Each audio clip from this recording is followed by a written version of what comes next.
What's going on, YouTube? This is BBSP on here with another video. I've been meaning to want to make this video for a while, and all I gotta say is this guy, Kyrie Irving, man, he's a piece of work. I swear he is, bro. I swear he's a piece of work. Dude is probably one of the most narcissistic, egotistical dudes in the league, man. And I don't know how I could be a teammate of this dude, man, without even snapping it, going off on this dude, man. The guy is like I said, he's an egomaniac. He's narcissistic, and he's a prima donna, man. Like, dude is just talk out of the side of his neck. I can tell this guy, he doesn't cultivate that many relationships with people, man. He has trouble keeping friends that are actually close. And when you think about it, I don't think he has that many friends in the league. You understand? The guy comes off as a jerk, a dick, and an asshole, man. And he's always been like this ever since he got into the league. A very talented player, But dude is a cancer, man. Dude is a cancer. Always been a cancer. Even in the early years in Cleveland, he was always a cancer. And this isn't really nothing new. You understand? This isn't nothing new. You understand what I'm saying? Okay.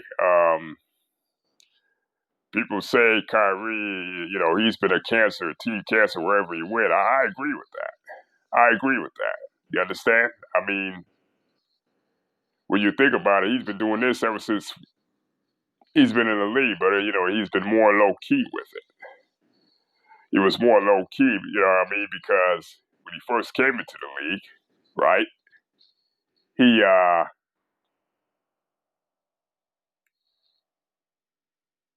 was like this. He was like this when he came into the league.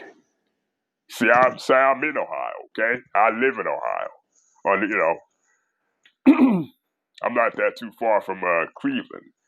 Even the years when LeBron left Cleveland, I was following the team closely, and I would hear stories about him picking fights with Dion Waiters for no reason, him trying to pick a fight with Dion Waiters, some of his teammates. Who was on that team? Dion Waiters, Alonzo G.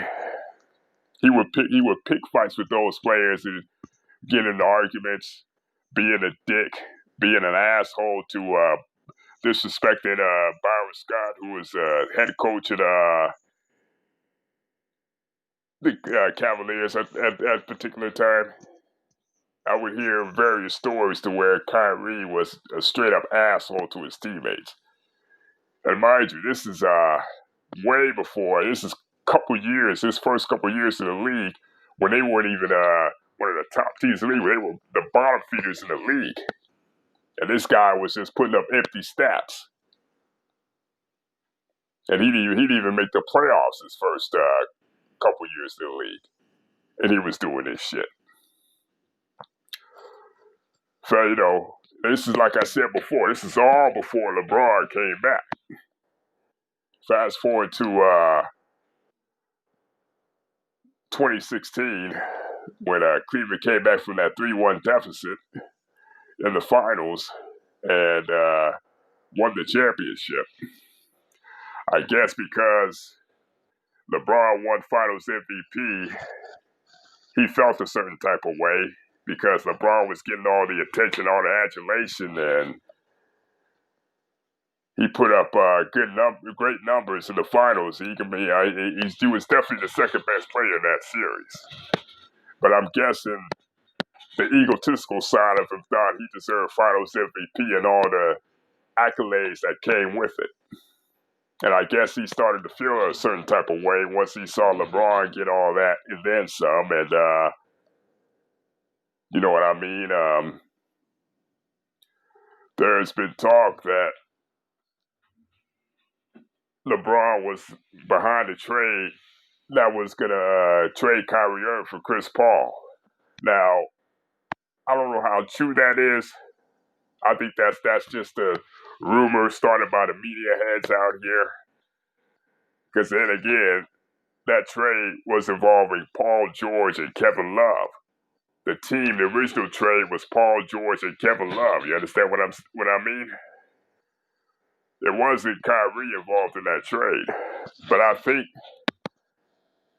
like I said before, Kyrie's a weird dude, man. Kyrie's a one strange dude. He's like a egotistical jerk, that psychologically isn't right.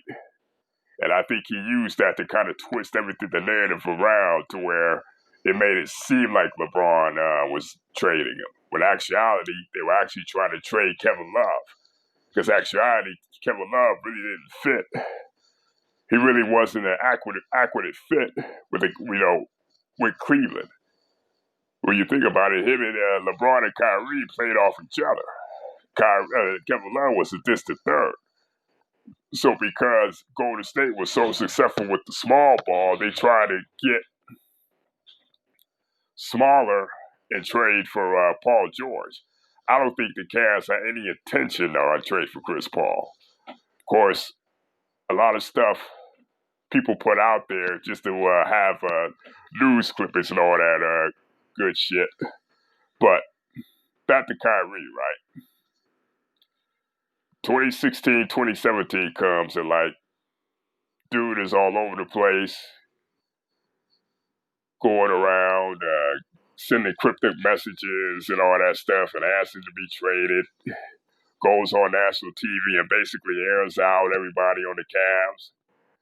And basically, like I said, making up shit, saying stuff behind people's back, backstabbing people and everything with statements, asshole, talking out of the side of his neck statement. Like I said before, man, I don't see how I could be a teammate with this guy, man. I don't see I could be on the same team with this guy. Because he seems like the kind of dude that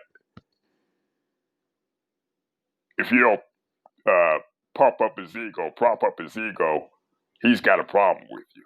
Or if you don't prop up his ego, feed his ego, he has a problem with that. And that's why I say he's a psychologically egomaniac. He knows what he's doing. He knows what he's doing. And he basically caused the brouhaha that entire offseason to the point where Cleveland said enough. They traded him to Boston because he became a distraction. Let's be honest here. He became a distraction off the court. Off the court, everything else, Never mind the Cleveland situation. Never mind he got envious of what was going on around him, especially with LeBron and everything. And I know some of you out there go say, "Oh, you just a fanboy. You just taking up for LeBron, defending LeBron." Fuck that shit. I call once again, I call like how I see it, And I'm calling like how I see it right now. Whoever don't agree, they can go kick rocks and kiss my ass. Now let's fast forward to Boston, right? First year in Boston, he's hooping, right? He gets hurt. But then they get to the conference finals and get to a game 7 without him. Fast forward to the next season, they're having chemistry problems. Then all of a sudden that his ego gets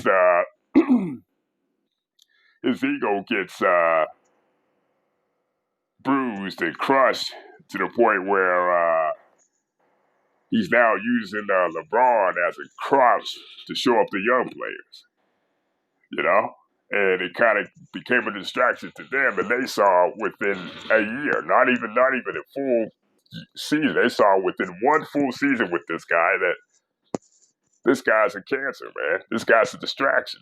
We don't need this kind of shit in our locker room. We got to a conference finals without this dude. And yet this dude wasn't come around and pull his weight after we supposed to, follow him when we didn't even made it to the conference finals without his ass. So what does that tell you right there? And then Kyrie felt a certain type of way and started to show up all the young players and all that stuff. And they may not say it now, but a lot of those I'm willing to bet a lot of those players are glad that dude is out of the locker room, man. He's no longer a part of that team. Even when he got to Brooklyn last year, he went out into the media. He went out to the media and said, "We need better players on this team."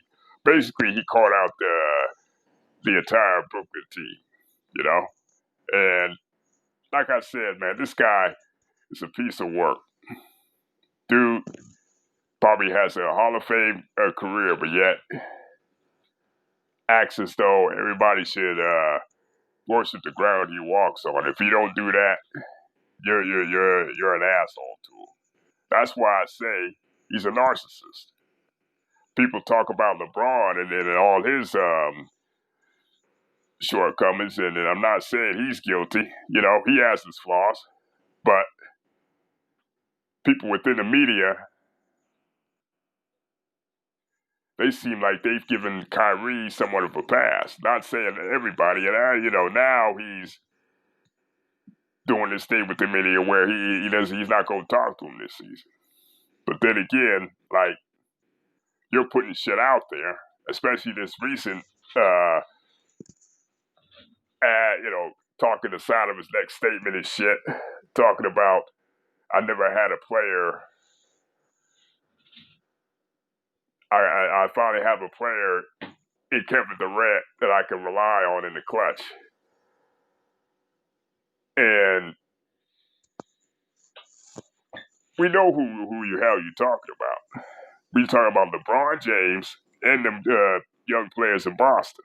So what the hell? Who the hell are you talking about? Then he gets on his Instagram post maybe a couple days later and say, "Oh, it's the media. Oh, it's anybody else trying to turn me against anybody else." Dude, you put that shit out there, all right? You're the one that said that shit. We know nobody's stupid. Nobody out here is dumb and stupid. We know who you're talking about.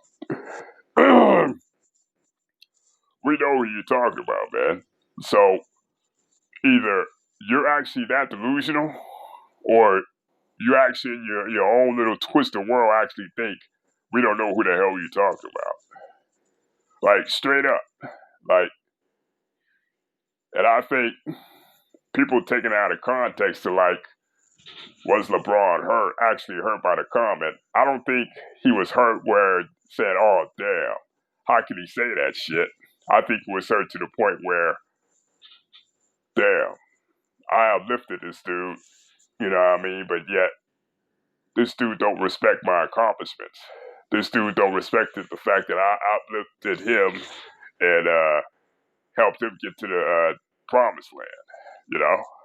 I don't think LeBron was hurt in a context of where, oh damn, it actually hurt his feelings. I think he was hurt to the point where, damn, you never respected me as a teammate. I mean, you don't gotta like a guy. End of the day, you don't gotta be best friends with somebody on the team, but you gotta have some respect for a teammate. Respect their game, respect their approach, But nobody says you gotta be best friends. Hell, I don't think we've heard the stories with Shaq and Kobe. Hell, I don't even think Jordan, even Michael Jordan. I don't even think Michael Jordan Mike was friends with half his teammates. It went to the court, on the court, and that's how far it went. But like I said before, man, Kyrie Irving is a piece of work, man. Like, I don't see how this guy's in the league as long as he did, man. As many bridges he done burnt, as many people he done shitted on, you know. Like I said before, he's kind of it seems like he's kind of an egotistical narcissist to me, man. Like, but he's like a psychological egotistical narcissist. He knows this, he knows what the hell he's doing, you know. But he does it in a weird, slick type of way. He kind of reminds me of a sociopath a little bit. Like, he just like to twist people's. He likes to get a negative reaction out of people, and people like that, I don't have time for, man. I don't want them in my circle, man. You know, this guy. We'll see what he does this year, but part of me is hoping that the Nets and the Lakers somehow get to the NBA Finals. I know it's not a given that the Nets get out of the East, but something in the back of my mind tells me somehow, some way, they might end up with James Harden anyway. I don't know how that's gonna happen. I don't know how that's gonna be even remotely possible.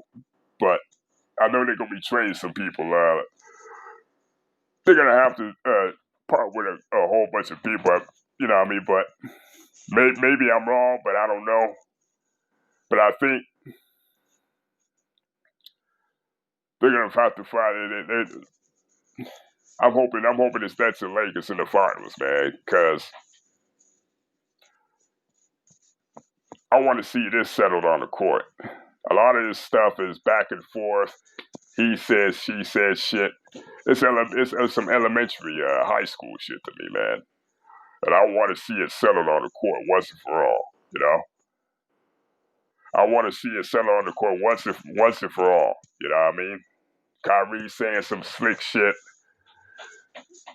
back and forth and everything. And he's been like this ever since he won that championship.